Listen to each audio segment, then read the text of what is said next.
If you're setting up a saltwater tank or you already have one, you might be wondering where's the best place to get corals from. You could go to a fish store, a pet store, you could buy locally from someone off Facebook Marketplace, or you could go to a frag swap. It's now been 1 year since I started my first reef tank, the one right behind me, and I went to a frag swap and bought my very first corals. That very same frag swap that I went to 1 year ago is today. So we're gonna go back and see exactly what we can buy for just $100.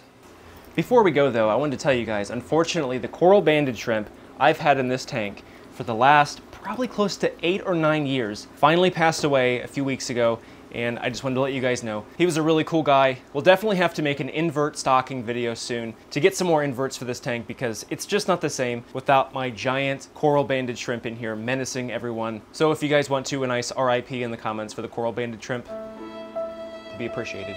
I really have no plan on what I want to get today. Just kind of want to look around, see what they've got. I do have a nice Tiffin 85B orange filter to use so we can actually get some good shots of the coral. That is definitely plenty of talking. Let's go to the frag swap.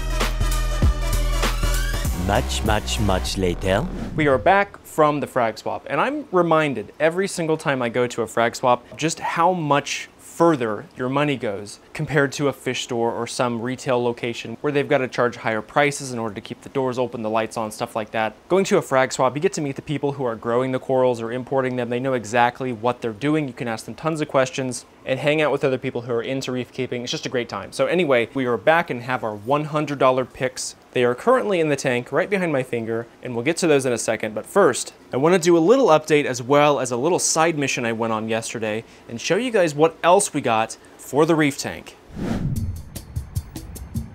I like that he's just sitting there.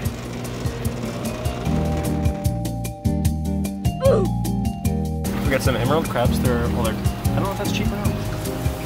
$10? Little guy. They're so small. Yeah. Look how cute he is. But look. Wow. 12 seconds later. I'm actually pretty surprised they had an urchin when I came in there to buy one. Usually the things I find in Petco are kind of spur of the moment, and they never usually have what I expect them to have. But they actually had a little red tuxedo urchin, tiny little guy, like the size of a quarter, maybe smaller. So this guy's been temperature acclimating for a little while. We're gonna get him into a different container so that we can actually drip acclimate him. Sea urchins are very sensitive to changes in salinity, so if you ever have any salinity swings in your aquarium, they're pretty much toast. I hate it, I'm out. Wow. Especially if you're gonna acclimate them, they need to be acclimated slowly. And from what I've read online, never had urchins before, but about an hour is what people suggest. I am gonna measure the salinity in the bag just for fun, but even if the salinity is dead on, we are still gonna drip for 1 hour.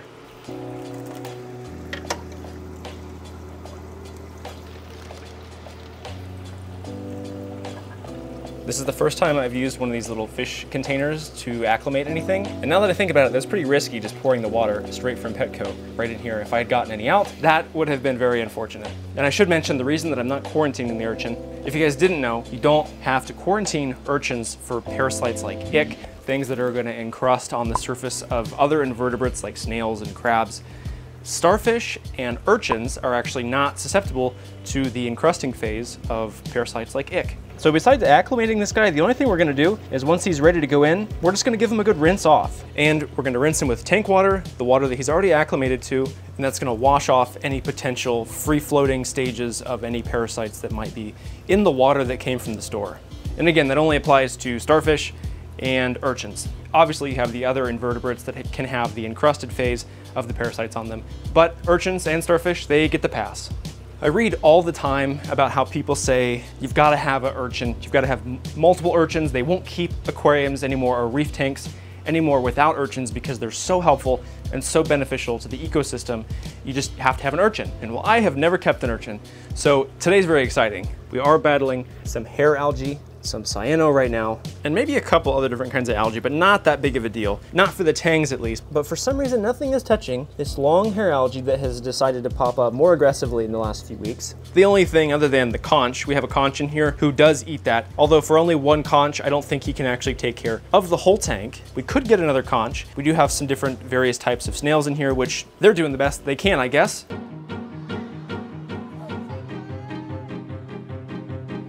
But my plan is to maybe pick up an additional urchin or two in the future just to see if we need some extra help, especially because this guy is just a little on the small side. But I actually kind of like that because he'll be able to fit into all of the tiny cracks and crevices in this rock and help to eat away all of this algae after they've already taken care of the other easier to eat algae, the softer stuff. They will eventually work on the coralline algae. But what really matters is all the corals are happy, so I'm not worried about them. It's mainly just how everything is getting a little ugly, and at the same time, it's a bit of a contradiction, but this tank has actually never looked better, and it's never looked worse than right now. All of our corals are absolutely thriving. They're growing, they're getting huge, and at the same time, we have algae popping up. We have algae on the snails. We have algae on algae, but that's why we got an urchin. So even though this guy is tiny, hopefully he'll do good until he can get some reinforcements, maybe with a second urchin, some additional cleanup crew, but everyone's doing good. It's just a little red at the moment. I should really stop talking so we can get this guy dripped and in the tank. Oh wait, I wanted to measure the salinity. Almost forgot. Whoa, oh that's crazy low. That's 1.020. That's below 1.020. Might have to let this guy drip a little longer. Well, that's a good thing I checked. I keep my salinity at 1.26. We've got to go in about one drip every 4 seconds, and probably about 30 minutes I'll come back and maybe turn it up a little higher. One eternity later. I actually let this guy stay in here even longer than an hour just because I was a little cautious. He's moved all around in this container. Looks pretty active. We've let the water volume in here double twice. It's actually been probably closer to an hour and a half or even maybe even close to an hour and 45 minutes. So now what we're gonna do, we've got our little second container here. We're gonna scoop him up, rinse him off into there, and then get him straight into the tank. And again, doing our best to not get any of this water from in here into our sump. Be really gentle with him right here. Just set him right there.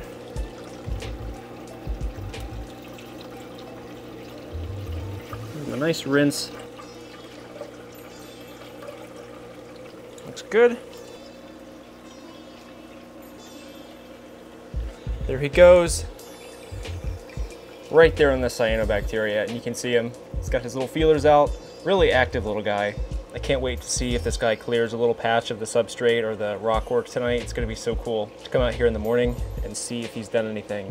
He's a little guy, but I bet he'll do a lot in this tank. Honestly, there's a lot for him to do. I definitely think he needs a few friends, especially for the size of tank and the size of him. It's gonna take a minute for him to tackle all this algae, so we might have to get a few more inverts, a few more urchins in the future, and do a full stocking video of invertebrates for the 125 reef tank. Also, maybe a few different kinds of tangs, ones that are gonna eat different kinds of algae than the sailfin and the hippo tang we have in here right now. Now, they are actually taking bites of this stuff, but they don't do it fast enough.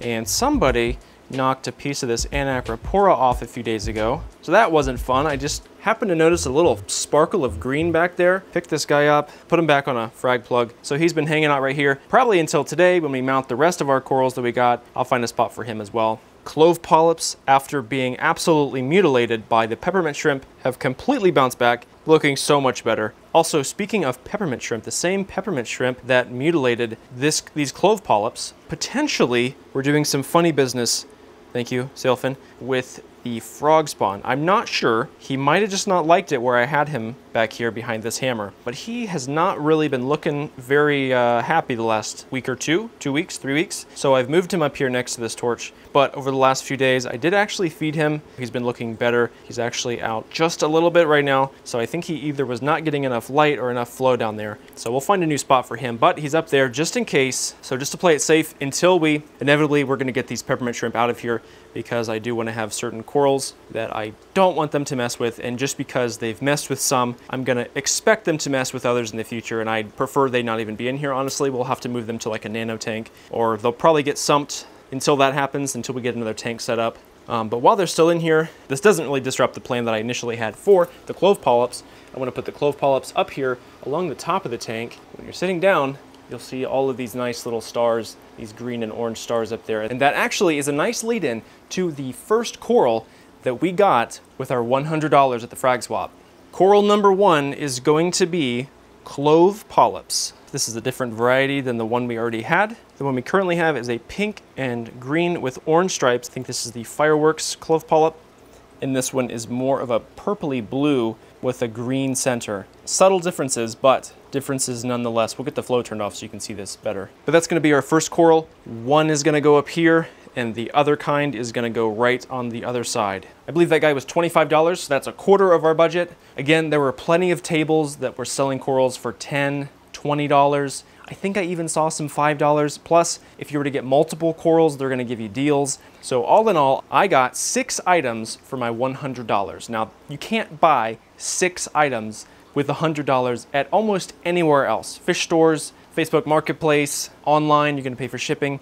You can't do that anywhere else. Frag Swaps, number 1 place to go. But just know, if you bought some cheaper corals, you could actually get more than what I bought. Number 2 on the list is not actually a coral, but you'll have to look past this obnoxiously bright candy cane coral to a red gorgonian. This is a sea fan. It's a little hard to see in the back. This guy is a non-photosynthetic variety. Didn't see any photosynthetic gorgonians at this swap, but this red sea fan will do well consuming microorganisms, excess food waste, detritus, and everything that is going to be pretty much consumed by corals too. They are just not going to get any energy from the light that the corals do, so they don't need as bright of light. And they're just sort of in the corner where some detritus and mulm collects. 330 Corals, which is where I bought this, said that's pretty much where he grows his stuff, just in the corner, someplace where it naturally gets a lot of detritus buildup. You're not going to want an area where they're not going to get any flow and stuff's just going to build up on them, but an area where they're going to get a lot of detritus. I'm trying to get it to grow up in this corner right in front of my overflow box, so maybe it can sort of pick up some stuff as it's falling over into the sump. Now, numbers 3 and 4, you're probably not going to guess, because we went to a frag swap. Well, maybe you could guess, I don't know. And this is actually something that's not going to go into the reef tank, so we'll have to figure out another good place to put these. Number 3 and 4 are 2 red mangroves. These guys, look at these roots. Look at the roots in these mangroves. They're absolutely ready to go. These are not just seed pods that haven't been sprouted. These are good looking red mangroves, and they're in a mixture of 50-50 salt and freshwater, so it's sort of just a brackish mixture. They will grow faster in freshwater, or as closer to freshwater, maybe a mixture. They do use a lot of energy to keep the salt water out of their systems. They use the photosynthetic processes that they go through to help pressure regulate and keep the salt from entering the roots and the stems. And so a lot of the energy demand, the light demand that they need in salt water goes to just basically keeping themselves alive. So if you keep them in freshwater or a mixture of brackish water, they're easier able to grow. They don't need to dedicate as much of the energy that they gain from photosynthesis into keeping the salt out of their system as they could put it towards growing. So we'll probably end up keeping these guys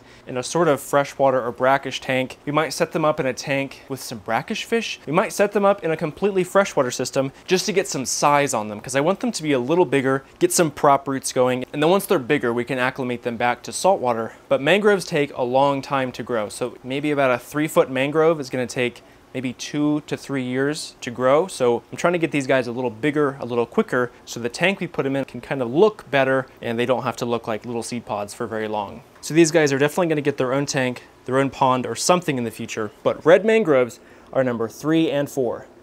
At least in my opinion, I'm saving the best for last, but what we have at number 5 is something similar to number 2, a yellow non-photosynthetic gorgonian. So again, this is from the same 330 corals as the red one, and this guy is bigger. He doesn't have any polyps out right now, but over the last few days, I have seen him stick his polyps out to try to collect some food. And so these guys are gonna hang out over here together and hopefully fill in this area nicely. Yellow and red together is gonna look really great. If I need to, I will spot feed these guys, but for the time being, they look like they're doing good. You know, they're sending out polyps, and they shouldn't be getting too much light over here since, you know, they're non-photosynthetic, they don't need super bright light. But hopefully these guys will fill up this area in the corner nicely and contrast really well with this green. And that, I think, is probably the best option I had for this left side. Just a big open area that doesn't get too much light. The flow is kind of weird, but I think it's gonna be perfect for these gorgonians. And finally, number 6, the last coral of the day, a $20 coral, but don't let price fool you. This hammer is spectacular. We have this beautiful green and purple hammer. I have not gotten anything like this for the tank yet, and I'm basically trying to get one of everything and as different as possible. So the only other hammers we have in this tank right now is a green and blue splatter paint, and then this gold hammer. And so we don't have any torches or hammers with green body and purple tips, but we have now green tentacles, purple tips. This guy looks great. A little small, but for 20 bucks, this is a great hammer. And so far, he's looking absolutely beautiful. Totally forgetting to use my orange filter. And we'll probably end up putting him over with the other Euphyllia or hammers that we have, and maybe down here somewhere. That should be a pretty good spot for him, I think. And of course, as you can see, I've already placed the gorgonians. They're in their pretty much final spot. I've glued them into some little holes. It would have been near impossible to get them on a frag rack and stay in place overnight until I could film this video. But in addition to moving the hammer, we need to place the clove polyps as well. We'll also do the other clove polyps we have. We'll place this green Anacropora as well. And I haven't mentioned it yet, but we actually have 3 more corals that I somehow didn't even pay for. Jim at Goat Corals liked the previous video I made where we ordered some corals off of his website, and he said he actually got some orders from that video that I made, which is super awesome. I love being able to make good content for great people in the hobby and support them, and obviously he wanted to support us back, so we got some free coral, and one of them was I bought some other corals from him. All did great except for a red TNT Anacropora. And the first thing he said was he's going to replace that Anacropora for me because I killed it. I destroyed that thing in the process of dipping or doing something. I destroyed that guy. And actually, there it is. I have kept that guy in this tank this whole time. He's kind of just started to blend in with the rocks right now. The snail is trying to hide his corpse. I think in the beginning I was kind of hopeful that maybe there was something left and that he would come back in the next months and maybe I wouldn't have lost him, but he's long gone. So now we've got 3 more corals in here. I'm drip acclimating them right now. We have a TNT Anacropora on the left side, a mushroom, a Rhodactis mushroom, and a pink Goniopora. So 3 more corals that we're going to place on the rockwork here in a second. We'll start with the initial corals that I bought with the $100 and put them in their spots. And once these guys are acclimated, I'll put them in the tank, and then we'll find spots for those 3 additional corals. Nice. That is, honestly, if we have any more room. This tank is filling up quick, except for pretty much this giant vertical rock face right here, which I'm gonna have to find something to put there in the future. I can't decide what to put there. I don't wanna put anything that's really gonna grow onto the rock structure like Cyphastria or anything that's just gonna like take over the rock. I have thought about clove polyps, but again, right now, the peppermint shrimp are gonna gnaw on them again. We could get some more Duncans, maybe some mushrooms. Let me know in the comments if you have any suggestions for corals that would be good on this like vertical rock face right here. Obviously we could grow tabling Acropora or some kind of stick that could come out, but then each level is sort of gonna darken the one below it, so we'll have to figure that out. And I think we'll put our new Rhodactis mushroom over here with our very first orange Rhodactis mushroom. I think we might move the Bernard Pora from here all the way over and put him maybe in front of this. And then I think we might put the pink Goni where this guy was, because I feel like this will give the Goni more space to open up and not sting anybody, whereas if we say we put him over here, it's kind of close to the other coral, and this spot would give him more room, whereas the Bernard Pora doesn't need to actually extend out very much, as you can see right now. His tentacles don't stick out, at least they don't right now, very long, so he'll do good over here. And that's pretty much all our corals. At least it seems like I have an idea where I want to put them, so let's get in the tank and start placing our corals. I really hope this works, because this is like one of the only places I know is going to be safe for these clove polyps away from the peppermint shrimp. I have no idea if this is going to stick or not. It kind of feels like it is. I'm definitely pissing these guys off. I'm like smushing them right now. Oh, that didn't hold. God dang it. More glue. Oh, I think we got it. We got it. No clown. No clown. No clown. Looks good though. Looks good. We gotta do one on the other side now. That looks like a good spot right there. Do we get it? Yes. Nice. I'm an expert now. Literally vertical wall frag expert. Might as well go ahead and throw our little Anacropora frag somewhere. Maybe just stick them. Whoops. Careful, buddy. Where do you think you're going? Just stick them right in here somehow. Clean off a little spot so our glue can stick. Got our little guy.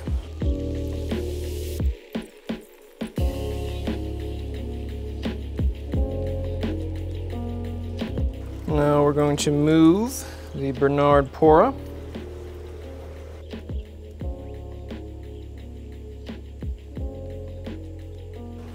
That'll leave a nice little spot for another rock for our Ghani.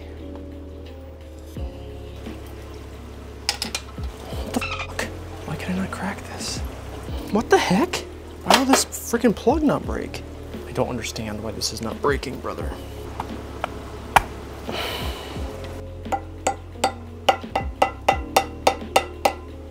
Why will this not come off? This is like the hardest frag plug in the history of the universe.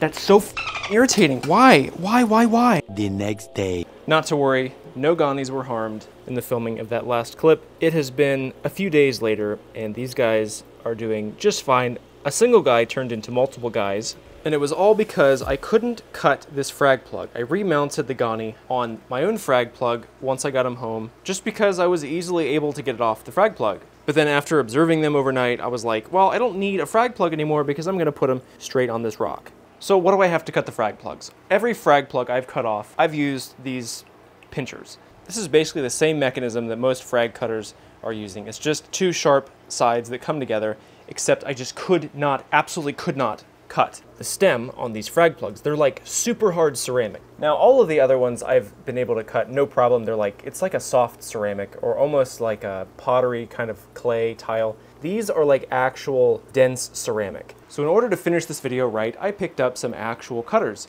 These are a little different than normal frag cutters because normally they're just sort of in a straight line like these are, except when I would put the plug stem in here, it would just like slide up because it was so dense and so hard, it would just push it out. So I got these that should keep the stem of the frag plug right in the middle and just help snap it off. So we're gonna pull these now 3 Ghanis out, cut the frag plugs off because I'm not gonna bother trying to split the Ghani from the frag plug, which is kind of why I ended up with 3 pieces because I couldn't cut the frag plug. I tried to get the Ghani off the frag plug. We're not gonna do that. We're just gonna cut the stems and attach all 3 plugs to the rock they were supposed to be on at the end of the last clip. And before I forget, I think I also forgot to show me putting this one on because I was so devastated. The Anacropora, right up here, looking terrific. This is also days later, so this guy, no problems whatsoever. Also the mushroom over here, really interesting guy. I'm glad Brittany picked this one out because I just didn't appreciate his beauty at the frag spot, but as you can see, he's got this nice green ring around the color. It's not even coming through on camera, guys. This guy looks really neat. It's so much more blue in person. It looks almost purple on camera, but it's like a royal blue with like red splatters in there.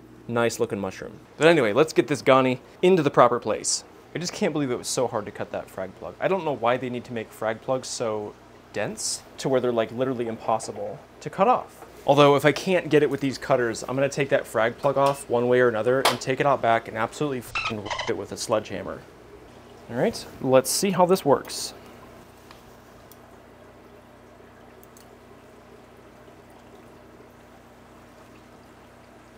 There's no excuse for these to be so hard. What in the Christ? Who makes these? I swear, they're putting like steel in here. What the? Guys, what is going on? Can these not be cut? This is destroying my cutter. It's dulling it. It's bending the edge over. Why would they make frag plugs that are not cuttable? It did. It bent the teeth off. Wow. Well, there goes my plan. That's ridiculous. Do not buy these frag plugs. Do not. Whatever you do. Well, let me see what I can do.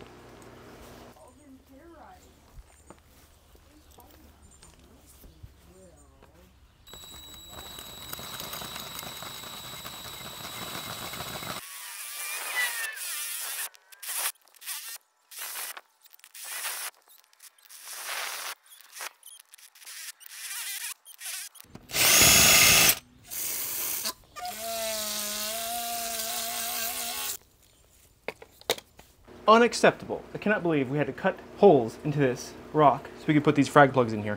How could those frag plugs have not been cut by this? How? How could this not cut them? What are they made of? Well, now we have 3 nice little holes on our rock, our little bowling ball rock for these ganies, but that is really annoying. I've got a whole bag of these things. Maybe I'm stupid, and I'm supposed to know that ceramic means you literally can't cut these with anything but a bandsaw, a diamond tip circular saw, or some kind of diamond Dremel. If you plan on cutting your frag plugs, do not buy these. Otherwise, you can drill holes in your rocks, and that'll work. Back to gluing.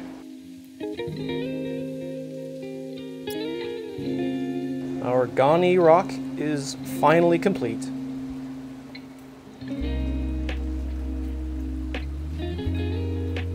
Well, this has been an extremely fun video, getting new corals for a 125 reef tank, and despite the challenges we had, cutting those frag plugs, our tank now looks even more amazing than it did, and it's on its way to having probably one of every coral from the ocean right in there.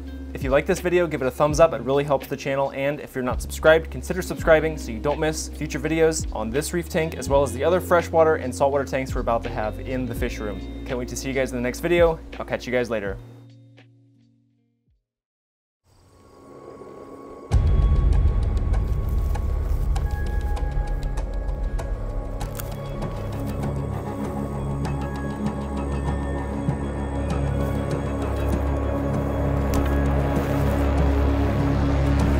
Die, demon.